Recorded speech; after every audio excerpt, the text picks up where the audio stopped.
Bapak,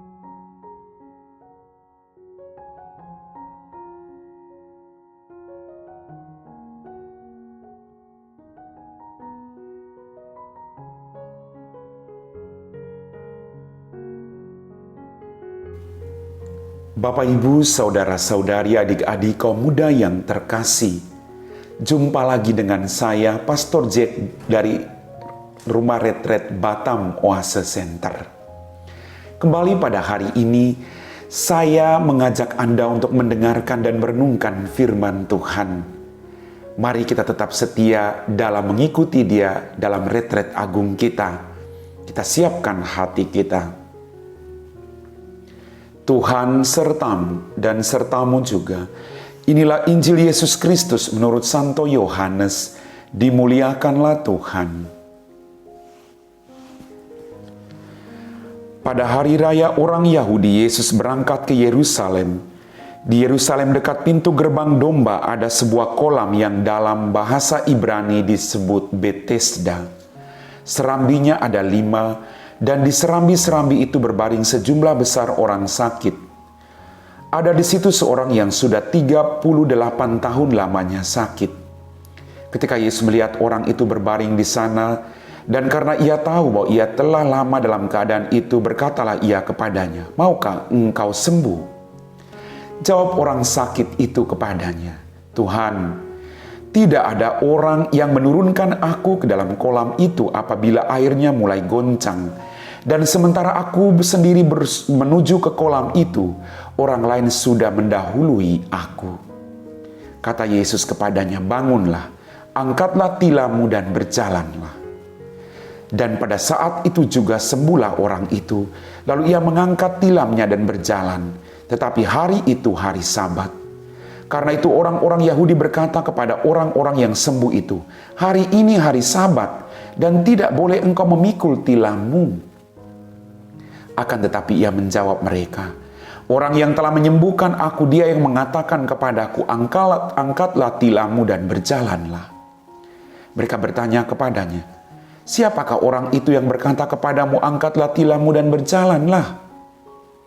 Tetapi orang yang baru sembuh itu tidak tahu siapa orang itu, sebab Yesus telah menghilang ke tengah-tengah orang di tempat itu.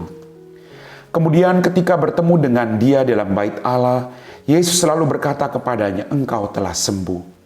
Jangan berbuat dosa lagi, supaya padamu jangan terjadi yang lebih buruk." Orang itu keluar lalu menceritakan kepada orang-orang Yahudi bahwa Yesuslah yang telah menyembuhkan dia. Dan karena itu orang-orang Yahudi berusaha menganiaya Yesus karena ia melakukan hal-hal itu pada hari Sabat. Demikianlah sabda Tuhan. Bapak, Ibu, saudara-saudari, adik-adikku yang terkasih, dalam bacaan Injil pada hari ini kembali kita mendengar Yesus tergerak hatinya melihat orang yang sudah 38 tahun menderita sakit. Sungguh luar biasa. Hatinya selalu tergerak oleh belas kasihan.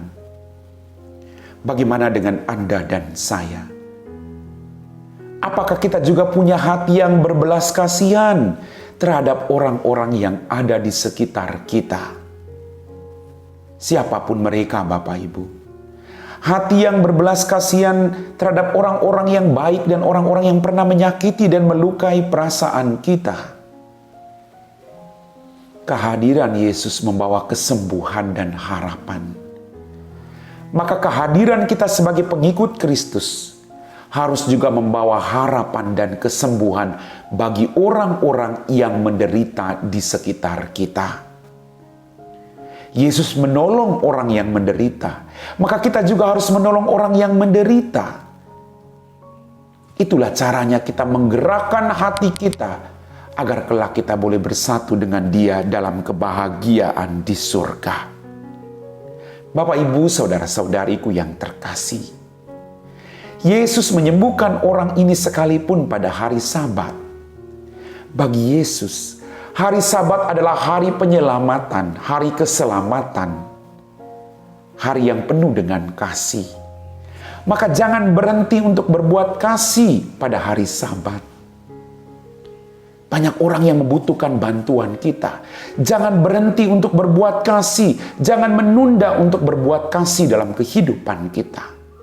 Semua hari diciptakan Allah untuk berbuat kasih. Semua hari diciptakan untuk saling memperhatikan satu sama lain, termasuk dalam hari Sabat.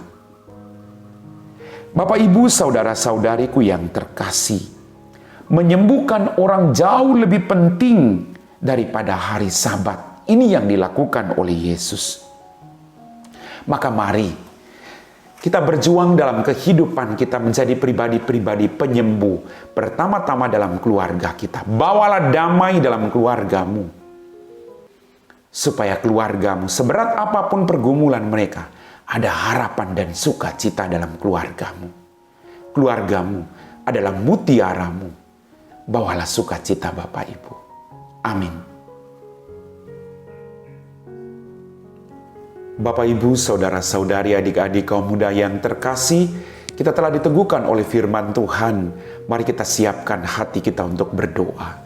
Dalam nama Bapa dan Putra dan Roh Kudus. Amin. Ya Tuhan Allah Bapa kami dalam kerajaan sorga, terima kasih atas rahmat kehidupan. Ampuni dosa-dosa kami. Pada kesempatan ini kami kembali berdoa bagi orang-orang sakit, baik di rumah mereka maupun di rumah sakit. Jamalah mereka Tuhan, berikanlah mereka semua rahmat kesembuhan, biarlah mereka terus menjadi saksi-Mu. Tuhan, berkatilah semua mereka yang merawat orang-orang sakit. Berikanlah mereka rahmat kesehatan untuk tetap setia melayani Engkau dalam diri saudara-saudari kami yang menderita sakit. Kami puji Engkau Bapa, kini dan sepanjang segala masa. Amin. Tuhan sertamu dan sertamu juga. Semoga kita sekalian diberkati oleh Allah yang Maha Kuasa, Bapa dan Putra dan Roh Kudus. Amin.